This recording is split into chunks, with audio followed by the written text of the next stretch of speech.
ಗಂಭೀರವಾಗಿ ಗಾಯಗೊಂಡಿದ್ದ ಸೈಫ್ ಅಲಿ ಖಾನ್ರನ್ನ ರಕ್ಷಣೆ ಮಾಡಿದ್ಯಾರು? ಸೈಫ್ ಅಲಿ ಖಾನ್ಗೆ 6 ಬಾರಿ ಚಾಕುವಿನಿಂದ ಚುಚ್ಚುತ್ತಾನೆ ದರೋಡೆಕೋರ. ಈ ವೇಳೆ ಸೈಫ್ ಜೋರಾಗಿ ಕೂಗ್ಕೊಳ್ತಾರೆ. ಆಗ ರಕ್ಷಣೆಗೆ ಧಾವಿಸಿ ಬಂದಿದ್ದು ಹಿರಿಯ ಮಗ ಅಬ್ರಹಾಂ ಹಾಗೆ ಭದ್ರತಾ ಸಿಬ್ಬಂದಿ. ನಟ ಸೈಫ್ ಅಲಿ ಖಾನ್ರನ್ನ ರಕ್ಷಿಸಿ ಅವರನ್ನ ಕೂಡ್ಲೆ ಆಸ್ಪತ್ರೆಗೆ ಕರೆದುಕೊಂಡು ಹೋಗ್ತಾರೆ. 6 ಬಾರಿ ದರೋಡೆಕೋರ ಚುಚ್ಚುತ್ತಾನೆ.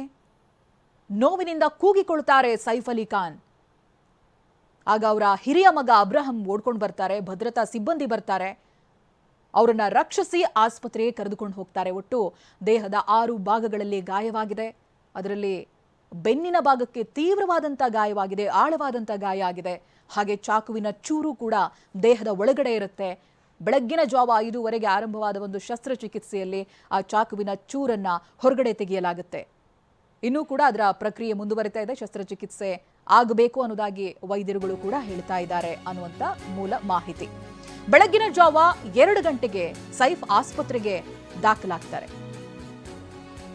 ಅಪರಿಚಿತ ವ್ಯಕ್ತಿಯಿಂದ ಹಲ್ಲೆ ನಡೆದಿದೆ ಅಂತ ಹೇಳ್ತಾರೆ. ಚಾಕುವಿನಿಂದ ಎದೆಗೂಡಿನ ಬೆನ್ನು ಹುರಿಗೆ ದೊಡ್ಡ ಗಾಯವಾಗುತ್ತೆ. ಇದರಿಂದಾಗಿ ಸೈಫ್ ಅಲಿ ಖಾನ್ ಬಳಲ್ತಾ ಇದ್ರು. ಸೈಫ್ ಅಲಿ ಖಾನ್ ದೇಹದಲ್ಲಿ ಚಾಕುವನ್ನ ತೆಗೆದು ಹಾಕಲಾಯಿತು. ಇನ್ನು ಸೋರಿಕೆಯಾದ ಬೆನ್ನು ಮೂಳೆಯ ದ್ರವವನ್ನ ಸರಿಪಡಿಸುವುದಕ್ಕೆ ಶಸ್ತ್ರಚಿಕಿತ್ಸೆ ಮಾಡಲಾಗ್ತಾ ಇದೆ. ಅವರ ಎಡಗೈಯಲ್ಲಿ ಮತ್ತೆ ಕುತ್ತಿಗೆಗೆ ಆಳವಾದಂತ ಗಾಯ ಆಗಿದೆ. ಇನ್ನು ವೈದ್ಯರು ಮಾತನಾಡಿದ್ದಾರೆ. ಏನ್ ಹೇಳಿದ್ದಾರೆ ಬನ್ನಿ ನೋಡೋಣ. Mr. Saif Ali Khan was admitted in the morning at 2 a.m. at Leelavati Hospital with alleged history of assault by some unknown person.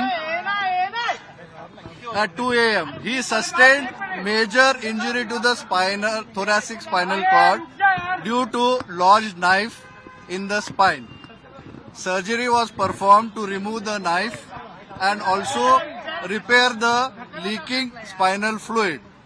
2 other deep wounds on his left hand and one on the neck was repaired by plastic surgery team.